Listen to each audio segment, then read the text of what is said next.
Hi, welcome to the Berry Nation podcast, where we support the bariatric community with humor, humility, and honesty. I'm April. I'm Jason. And I'm Natalie. Oh, and today the three of us are together to talk about self-love. Oh, I love it, Jason. Right. Well, it is our theme for the month of February. So if you were listening or watching in February of 2022, this is the theme, self-love. January was self-care. We're moving into self-love in February. And the reason we chose this was it's kind of aligned to a holiday that's celebrated in February, Valentine's and Galentine's. But really, you know, we wanted to kind of transition into the new year, putting ourselves front and center. So today's conversation is really going to revolve around self-love, right? What is it? How do we define it in our own lives?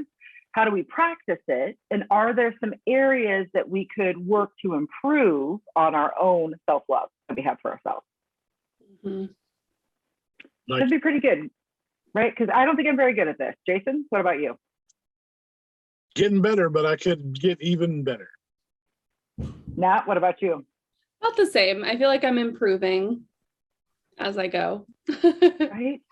It's a really hard thing to do. I kind of feel like self-care is one of the things that kind of gets put on the back burner. So does self-love.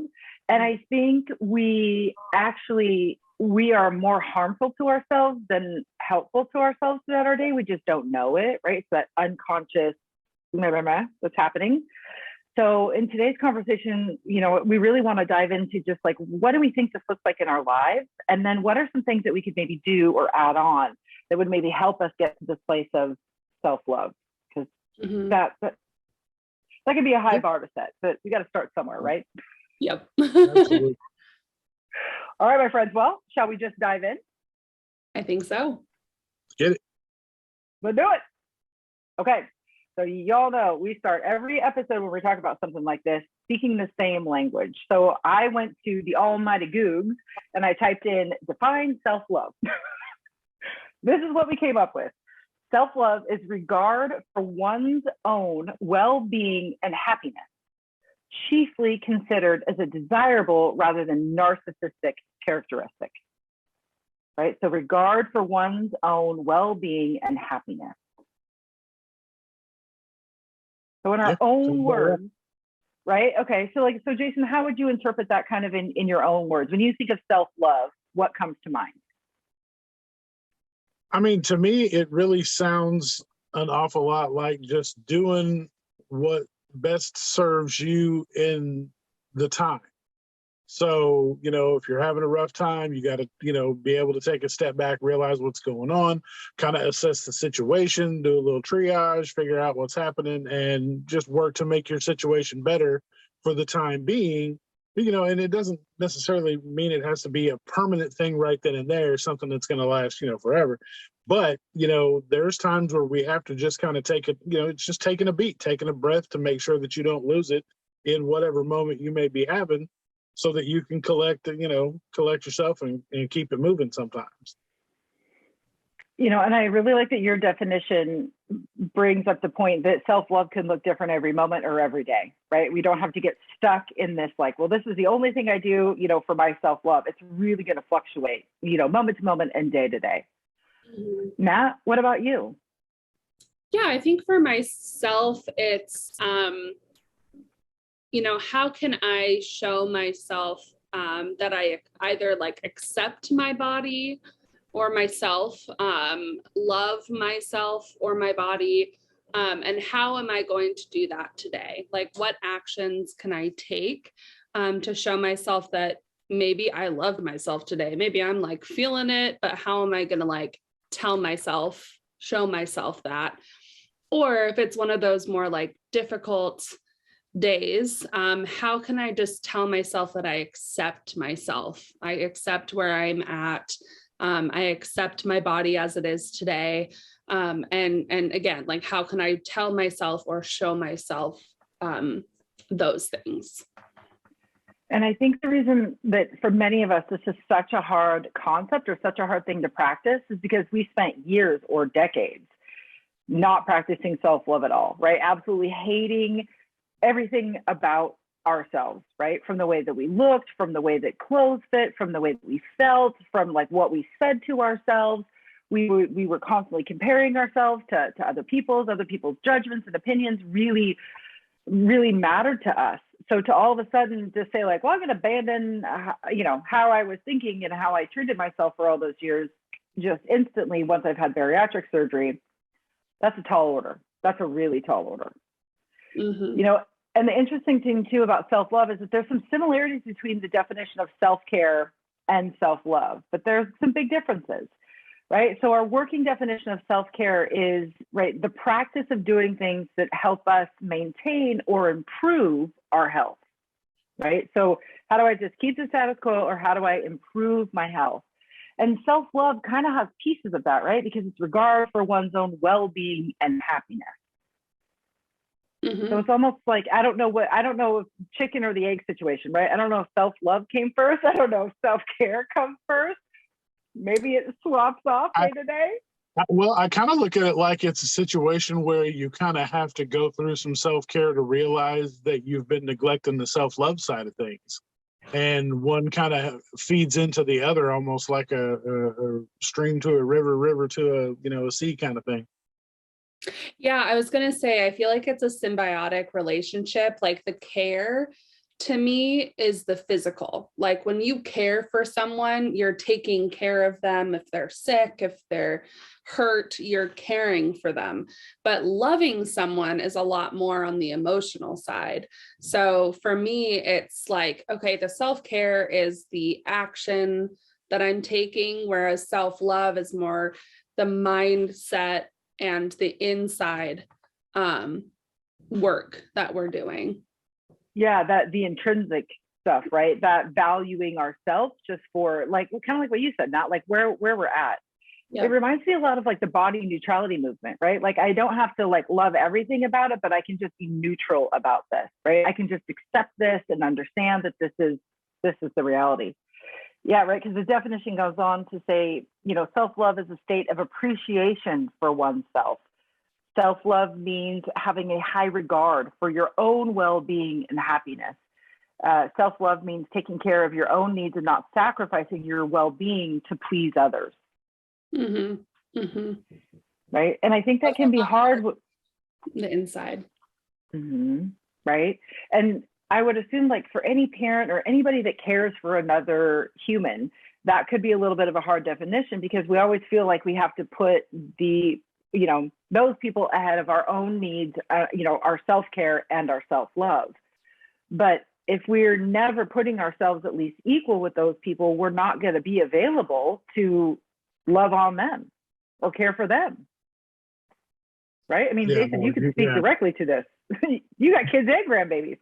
Yeah, no, it's 100%. I mean, there's going to be times where they're coming to you and they don't care that Pop just got done working, 8, 10, 12-hour shift, and they don't care about overtime. They don't care about any of that. They don't care about recording. They don't care. They just want to play. Like they want Pop. They want to hang out. They want to play with Play-Doh. They want to make donuts. Like there's all the things in the world they want to do. And like your time frame or what's going on in your head, like that doesn't compute to them. Like they're just and it's not to a fault of theirs, not that they don't care. It's just they're young and their minds just don't understand how that works. They just know that you're no longer doing whatever it was that was keeping you from playing with them, and that's what they want to do. Like they waited their turn. It's time for you to be off work, so let's get it. And that's just, and if you continue in that mind frame of, well, yeah, let me do that, and then I'll do this, and then I got to do this. If you keep yourself constantly moving at the behest of others, eventually you're not going to be able to move because you're not going to have anything left. And much like you said, that standard of care greatly diminishes when you don't have anything in your tank to get. You'll show up maybe, but the standard of care that you're going to provide is not going to be the same as if you are ready to get out there, well rested, and had time to kind of relax and recoup and refuel your tank. Then you can come out and give the best version of yourself. But just to say I'm doing the best I can and I'm just out there, every day going through the motions, that's just not the same. You're not only selling who you're caring for short, you're selling yourself short, because at the end of the day, you're going to burn yourself out.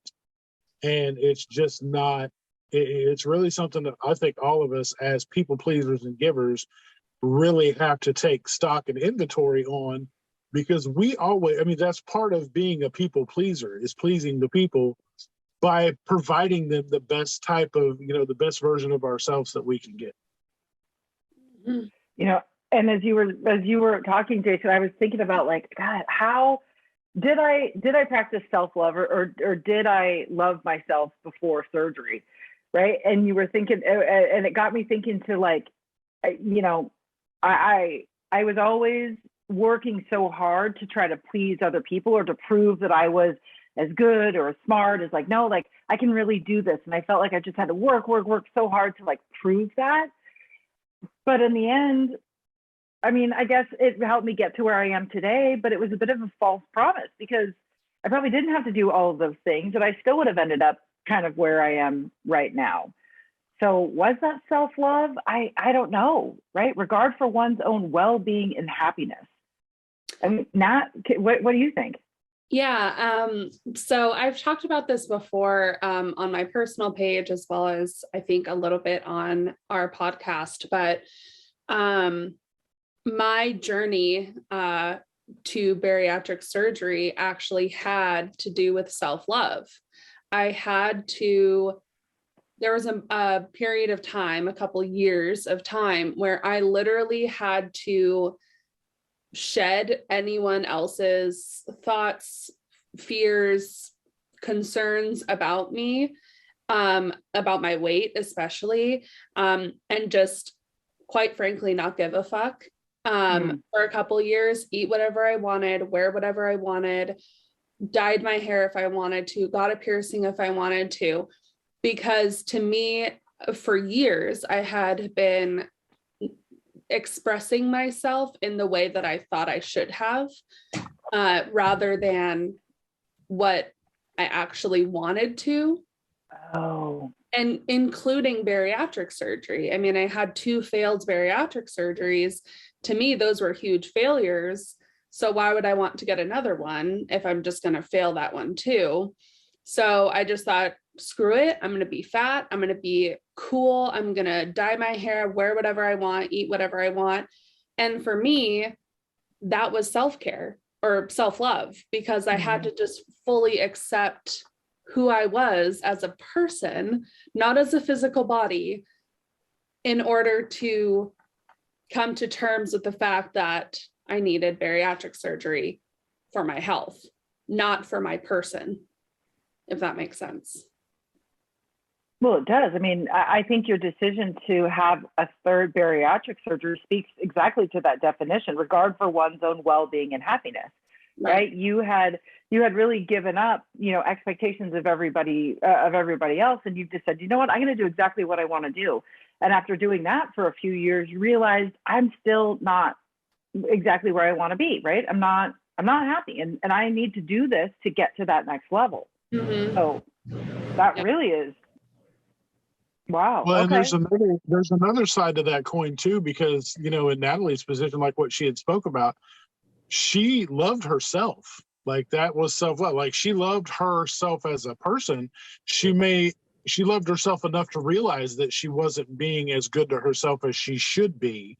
Yeah. And a lot of people don't find that, they don't see that those can be mutually, exclusive. Like, you can love yourself enough to want to make changes, because a lot of people just see, and talk about, like, oh, I was so unhappy at my highest weight. When they say that, they don't necessarily always mean they didn't like themselves, because me as a person, when I was at my heaviest, I'm that same person today that I was then, as my inner person. Like, I don't eat the same, I don't make a lot of the same decisions, but as a core person, like, I loved myself as I was. That's why I didn't change. Like, I didn't feel the need to, because I can alter thought processes, I can alter pathways, I can alter the decision making without altering my core personality and, the person that I was. And Natalie found a way not only to do that, but to do that, at a very successful rate. And I think a lot of people, you know, that we've talked to that are on the fence about it say the same thing. Well, I don't want you, and April, even you talked about it before you answered. I don't want to change as a person. I don't want to, I want to lose all this weight. What happens? My identity is is either the, like me, I was the funny fat guy. Well, now I'm just the funny less fat guy. But, it's just kind of the way it is. I act the same. The only thing I do is my materials change because I'm not the biggest person in the room anymore. So. I think there's something to be said about that too. I actually read something today, which is great timing, but about when our bodies change and our body dysmorphia, essentially, like our bodies change. When we go through body dysmorphia on this journey, or anytime our body changes, we go into this like panic mode, and we assign like value and feelings and all of this stuff to our brain, literally just noticing a change. It's just a recalibration. It's not like our brains like to just know who we are and know ourselves. Like our brains just do a scan of like, okay, this is what we look like. And so when our bodies change, when we go through a major change, our brains go, whoa, okay. And they look it over, and our emotions say, oh my God, I've changed, panic. We go into this like emotional state, but it's really just our brains recalibrating. So what you're saying is that it's like our brain, it's like it's a Mad Lib, right? Our brain is saying, oh, I'm noticing these changes, and our emotions or our mindset or our fear, whatever it is filling in these blanks that aren't necessarily true. Yeah, but it's really just our brain like taking note, for want of better words. Like it's just our brain saying, oh, okay, something's different, calibrating, like letting our body know, okay, you're a little bit different now. But like, and it's a very like process, like cut and dry, like A and B process. But we, like our emotions, fill in that emotional part. So when we're dealing with body dysmorphia, it's not a negative thing. It's just our brain recalibrating, reassessing where we're at. Oh, interesting. Well, and that really speaks to the power of our mindset, right? Like what we think becomes our reality. So if my emotion is telling me something negative, and I start telling myself that's on me, that isn't on my brain. Oh my God. Well, it's funny that the way that Natalie originally put it was, she said your brain assigns a value system as you go. And what you had mentioned about when you were talking about your job is you thought you had to be this person because you had to show your value, because you at your heaviest wasn't worthy of the position to be put in at working at a normal rate. So you thought you had to outshine everybody else, so they didn't have a choice but to put you where you rightfully belonged because you're heavier. You just must not deserve that. But that's also how that's just how we think about ourselves at our heaviest. We don't value ourselves the way we should. Everybody has that same, the imposter syndrome can work on so many levels. Even pre-op, before we even think about having bariatric surgery, we could still be doing it, and which clearly you did, because you clearly have the education, you have the knowledge, you didn't get any smarter because you lost weight. So in your mind, you're automatically thinking, well, I've got to be this stellar human, because there's no way they're going to just let me have the job being as big as I am. And that really does happen in everyday society. It's not just with the jobs, it's with our friends, it's with our spouses, it's with our partners, whatever that may look like to you. You're doing that with it, whether you know it or not, whether it's conscious or subconscious. You assign that value system to yourself and think, well, if I don't go over and beyond and be the caring, caregiver friend, nobody's going to want to hang out with me, because they've got to only want to hang out with me because I can do so much for them, because I'm that great friend that they can always count on. Nobody's ever going to want to hang out with me if they find out that I'm just a normal friend. because I'm the big person. Nobody wants just a normal big friend. They want the amazing big friend. Right. And the crazy thing is if I really sit back and think about it, the only person who was telling me that was me. It was 100%. me. It was my own fear. It was my own insecurity. It was me not thinking that I was enough. It was me just, I really think the beginning of, the tip of that iceberg is fat people are bad. Fat people are stupid. Fat people can't get their ish together. Right? That's just kind of the bigger general societal message, right? Society is not built for you, large person. So now I got to figure out how the heck I make society kind of try to like me. And I'm going to go at whatever angle it appears that I'm best at. But nobody was coming to me saying, you're never going to be successful because you're fat. Nobody ever said that. No. It was just up here, right? And I had worked so hard to get to that place. And I had such a kick-ass friend group, social group. I really liked a lot of the pieces about me. And I was like, oh my God, if I go through this major change and if I change, nobody's going to like me. I'm going to lose it all. I'm going to lose everything that I have worked for. And it literally kept me stuck for decades, 2 decades, before I made the decision to actually do something about my weight, not because of my size and shape, but because of my health, because of where I was going on that health train. Mm-hmm. It's just crazy to think about. So I guess really, now that, I entered this conversation thinking I didn't love myself at all before surgery. But I did. I guess I love myself enough to really try to find the good. And if I was scared that I was going to change as a person, that must mean that I did love parts of me. I did practice self-love. I was trying to have regard for my own well-being and happiness because I had found happiness at a high weight. So I wasn't going to mess with that. Right. That's where I was at for years as well. It's like, okay, well, society is kind of starting to go towards the direction of accepting bigger people. Fashion and other things are becoming more accessible. I thought, okay, well, this could work. I could be fat for my whole life. This is not so bad. I really worked on it. Okay, I'm gonna, if I feel like dyeing my hair, I'm not going to worry about it. And I'm just going to do it. And, worked on journaling. I worked on so many things, followed body positive people on Instagram, I really delved in. And so, when I made that decision, I really loved myself into bariatric surgery, which people don't necessarily understand a lot of time, especially in the body positive community. I will tell you firsthand, they're wild about it sometimes. And some of my best friends are in that community, and it was really hard for me to come to them and say, hey, by the way, April, same thing. It's like, I'm doing this for me because I need to do this for my health.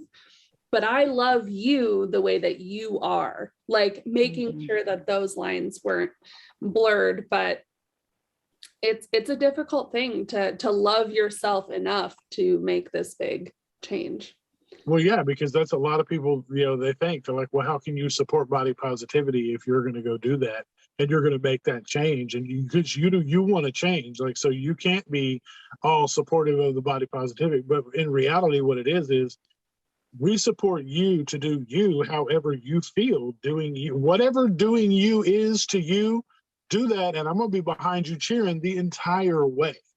But for myself, my labs, my family, my grandkids, I can't look at them and go, yeah, but I'm kind of body positive. So I'm just going to hang out over here with my, bag of cheeseburgers and fries, and I'm going to clog my arteries, until chocolate milk runs out of my blood and, my veins instead of blood.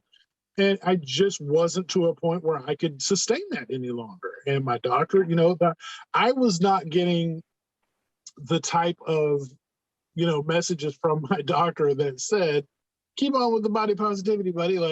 I was getting, do you want to be here in 6 months? Are we still going to do that? We can start digging a hole now. I don't know what you want to do. And so, but that's the thing, same thing for me. If you're of the body positivity movement and you love what you're doing and it works for you, because I know there are healthy big people out there. There are people that are not in the box of society, the societal norm, that their labs are stellar. They're not pre-diabetic, even though they may look like they err on the side of it.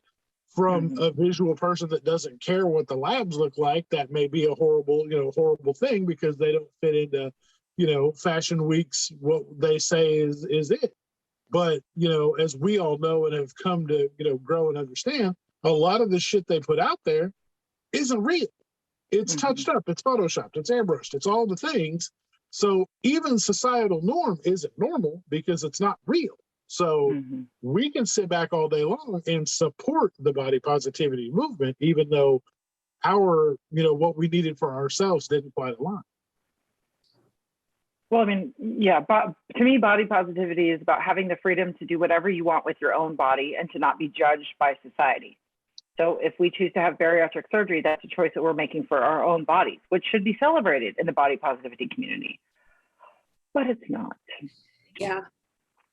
Which makes it difficult for us to practice self-love, because if we never get to the point where we can love ourselves, then we're kind of missing the point of that movement. And really, I think self-love is it's how we find that lasting happiness, right? It's how we find those moments of joy.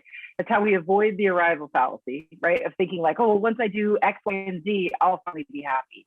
Right? Self-love is really about just realizing I'm happy now. I can be happy now. I can love now. I can experience all of these joyful emotions and experiences now. I don't have to wait or work to get somewhere else. So what types of self-love have been difficult for you to practice after bariatric surgery? Are there things that you're like, ooh, I'm just really struggling with that type of self-love? Yeah, I think for myself, it's the acceptance of where my body is now. Speaking to the arrival fallacy and everything, it's like, okay, well, I'm, X months post-op, I'm, over a year post-op. Is this where I thought I would be? No, not where I thought I would be. And then I tend to spiral or overthink, and my eating disorder brain also takes over, thinking I need to restrict more. And, it's hard. It's difficult to show myself that self-love when I do this a lot. I'll reflect back and then I'll compare that to where I thought I would be. And then but I'm never like in the present. And so working on really grounding myself and making sure that I can just be present, and love and accept myself like where I am right now is something that I've been really struggling with. That comparison monster is huge in our community. I mean, it's huge in our everyday life, right? Like we follow people and we think that we should be tracking with them. And then when we don't, it really eats away at our ability to love the progress that we've made, right? Yeah. Jason, what about you? What have you been, or are you struggling with the self-love piece? Yeah. Mine is the negative self-talk side of things, the accepting compliment side of things, because when other people are like, oh my God, you're doing great, I'm like, well, I'm doing okay. I want to be doing better, but I'm also not always making the decisions to get me better, which is a struggle that I also have with myself, because then when it comes time for me to, I have a plan in my head, or I'll do really good most of the day. And, I'm the first one to be like, oh, there's another meal coming around. You're not going to win the day at breakfast. And that's the kind of shit that I say to myself as I do whatever it is that doesn't line with where I want to be. I will say stuff like that in my head, and then I start thinking about it. And then I've kind of gotten into a habit where I really had to snap out of it pretty quick, because I was starting to go to a place of, we were talking about the imposter syndrome thing, and I'm like, I'm sitting there, and I don't remember what it was I was eating, but it wasn't good, whatever it was. But it was, and I'm sitting there thinking to myself, and I'm like, you're a fucking fraud. Like, you're a fraud. You're out here talking to people every week. You're on live. You're doing stories about all this rah-rah shit. But look at you. You're sitting there eating something you know's not right. And tomorrow, whether, you know, I haven't stepped on the scale all January. I'm still not doing that. But my thing is, had I have stepped on the scale the next day, I know what was going to happen. Mm-hmm. And to myself, I really started getting dark on myself, which isn't something that I normally ever do. Like, I'm always just like, yeah, well, you go dipshit and keep it moving. But I really was like hammering in on myself, and I wasn't letting it go near what I would normally do. And I had to really have some serious conversations with myself and kind of deconstruct the things that we talk about, why we talk about them, and realize that the reason we do this is because I'm being a normal bariatric patient. I'm doing the things that we all do. And the reason that we talk about it the way we talk about it is so that other people know they're not alone. And here I'm backing myself into a dark corner going, yeah, horrible, because, blah, blah, you know. And it's like, no, dude, because if I saw or heard, or we got a message from somebody else doing or saying the same thing, we would be the first ones to jump up and say, no, don't say that about yourself because, well, you know, all these things. But I wasn't letting that side of my brain even enter into the equation. So I kept all that out. Like, I locked the door, you know, Katie barred the door, wasn't letting them in because I'm like, no, I need to feel horrible because the bad things I've done. And it was a couple of weeks that I was doing this to myself. And then finally I was just like, dude, like, calm down. Like, you really have to think about not only what you're saying to yourself for yourself, but for everyone else out there that listens to the things that you say and why they listen to the things that you say. And so it took that and me really kind of processing through some stuff for me to realize that I was just being normal. Mm-hmm. Right. We've been saying this often in the Bari Nation universe. There is no bad bariatric patient. We can be living our lives out of bariatric compliance, but we are not bad patients and we are not bad people, right? I think the best line that you've ever said, Jason, on the podcast is we have to get it wrong to get it right. And one of the ways that we can practice self-love is acknowledge that mistakes and missteps are a part of the process, right? This isn't an anomaly. This isn't something that we did because we're a horrible person. This is how we figure out what feels comfortable and uncomfortable now. And if we're never making those missteps, we just think that everything is fine. And, you know, that indication is, oh, nope, something is, I got to work through something here. I got something going on here. You know, so you're practicing showing yourself self-love by just listening to yourself and acknowledging that, you know, mistakes are real and they're normal.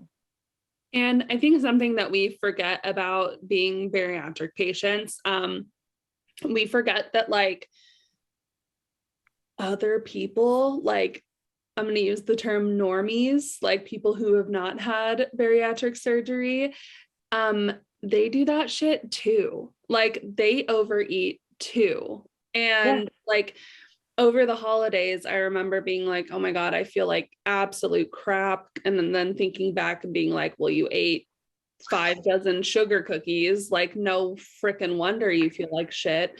And then, you know, talking to my mom about it, and she was like, you know, I feel like shit too. Like, I overate over the holidays and I don't feel very good. And I was like, oh, so it's not just bariatric patients that feel bad when they eat bad things, you know? So it's like, we have to remind ourselves and give us that, like, space and grace to be like, by the way, like, there's a sugar pandemic in our country.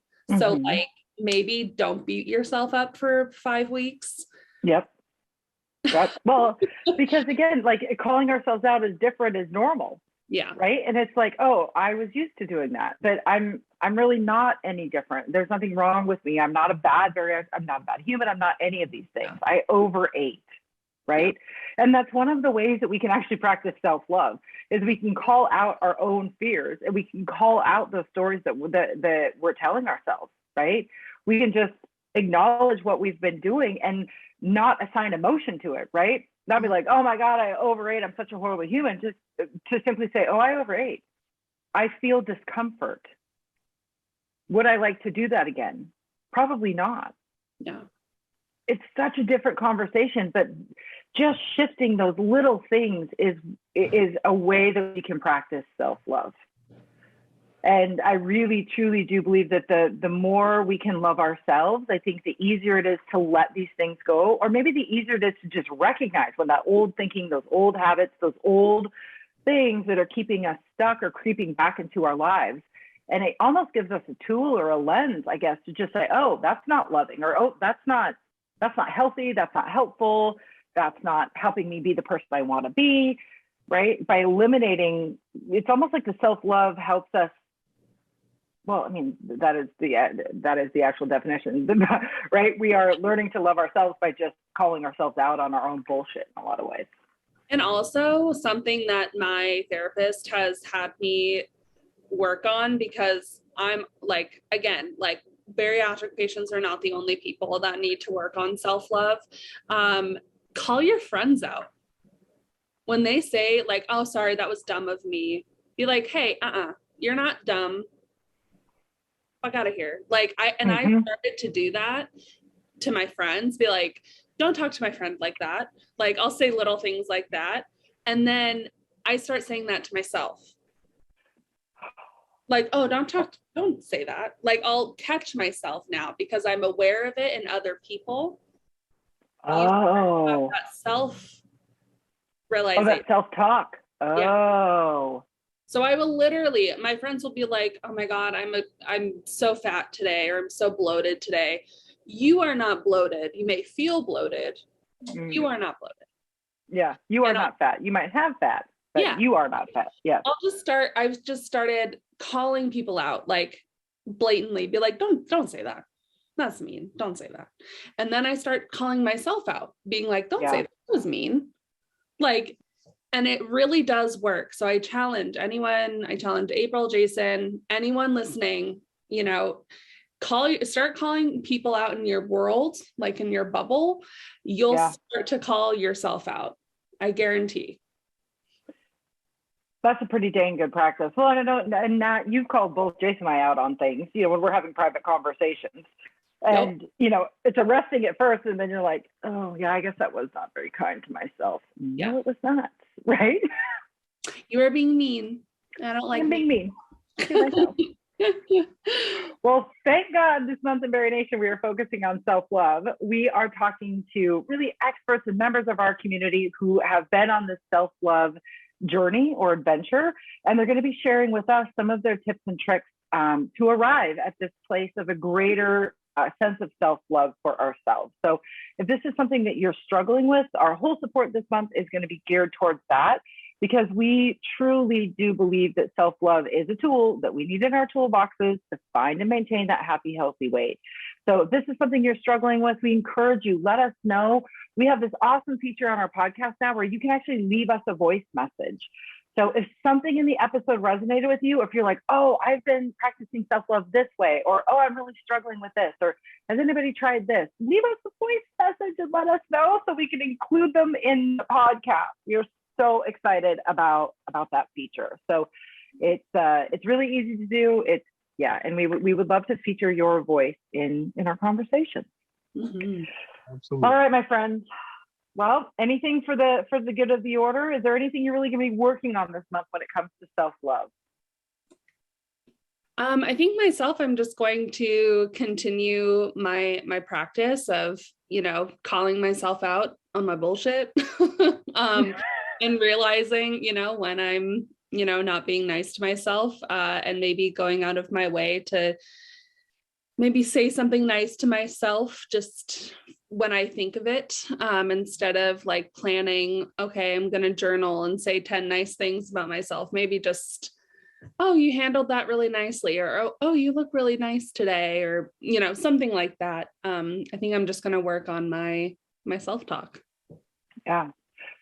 I think I'm going to really do the same thing. I need to get, I think, a clear understanding of what self-love means to me, what it looks like in my life, like what's loving for me, and really focus on doing that, really kind of every day. Self-care, I focused on a lot in January. I feel like I made a lot of progress there, and I kind of want to continue that trend. And all month too in Berry Nation, we're going to be sharing ways that we can practice self-love for ourselves, what self looks like for other people, and be gathering feedback from everybody in our community as well. Jason, what about you? Anything you're going to be working on? I mean, it sounds like you've already done a lot of work in this area. Yeah, I've done quite a bit, but to me, I'm going to start practicing eating cleaner all the time, not just most of the time, because we're just going to chalk up all the cheat day. I've had plenty of cheat days since I've had surgery, so I think we're good on those for a while. So I actually made an order for a bunch of like real good foods and stuff like that that I have on hand now. So I really don't have. I've got a deep freezer I can barely close right now that's full of stuff that I can just heat and eat and go. So I've got a lot of work to do before I go buy anything else at the store. So I'm I'm really going to focus on doing a lot of like 3 ingredient or less type meals, because if it's any more than that, then you're really just eating stuff you don't need to be eating. So. Well, that is well-being and happiness, right? I do have a question though, Jason, because we're human and we're not going to be perfect. So what are you going to do on those days where you're not going to be eating clean 100% of the time? I'm going to be a lot easier on myself when that happens, because I know, like for this weekend, I already know we're going to do okay, but we're not going to be perfect all the time. So, but yeah, no, I've retooled enough that I can take it in stride now and realize that as long as I play the law of averages and do better for the most part than I do bad, then I'm looking towards the right direction. But so yeah, it's work, but it's worth it. Cool.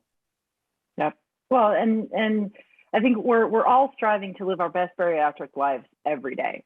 And if some days we miss the mark, that's okay. It doesn't make us a bad human. It doesn't make us a bad patient. In fact, it makes us a glorious human, because we're figuring out what truly works best for us and our bodies and our health. So, which is something we never would have done before. We would have never in a million years even thought about any of this shit before. So, I mean, let's love on ourselves for all of the glorious things we've already done. Pretty rad, my friends. Pretty rad. Yes.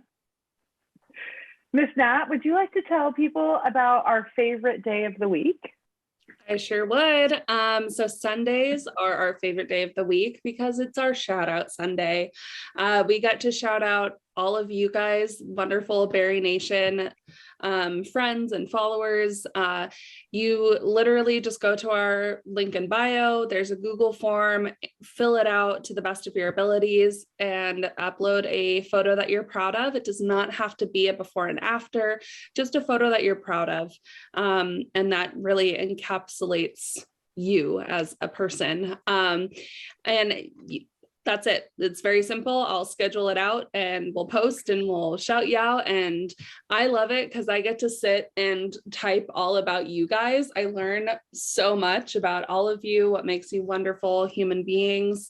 And then we get to share it with our followers. So again, you just go to the link in our bio. You do not have to be a paid member of Berry Nation. You do not have to pay us anything. You do not have to do anything. You just go fill out the form and that's it.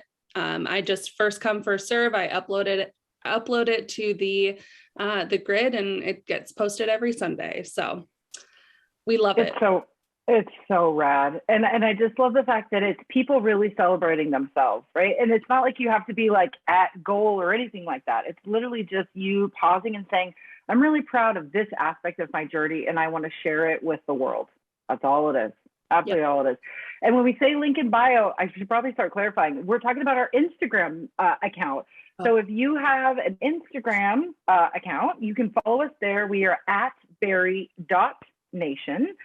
You can also find us on Facebook. We are on YouTube. We have our Anchor homepage. We have a great website. It's just www.berrynation.com.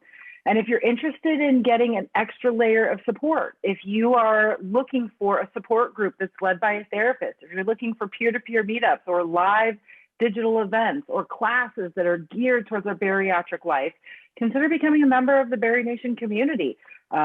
It is a private, secure place where we can connect, learn, and grow with other bariatric patients and the experts. And you guys, it is straightforward. We're getting to the point where there is a support opportunity almost every single day. And we're almost to the point where there's like multiple support groups led by therapists every day. There's live classes. I mean, like I could just go on and on because it's just that rad. So if you're interested, hop over to our website. You have 14 days to try and explore before you commit to a membership. And we're, of course, always happy to answer any questions. So send us a direct message or drop us an email, and we will answer them for you. All right, Jason, my friend, you want to take us out? I do indeed. We just want to thank you guys for supporting us in all the ways that you do, all the likes, the shares, the subscribes, the ratings, the reviews. Just continue to do all those things. Word of mouth, tell a friend to tell a friend to tell a friend, because we're pretty awesome. And tell them to come hang out. You can either watch us on YouTube, you know, all the things you can do. You guys know where to find us, so just keep pushing the support out there for us. And just remember, at the end of the day, you've got this, we've got you, and we'll see you next time. Awesome. Thanks, Fred. Bye-bye.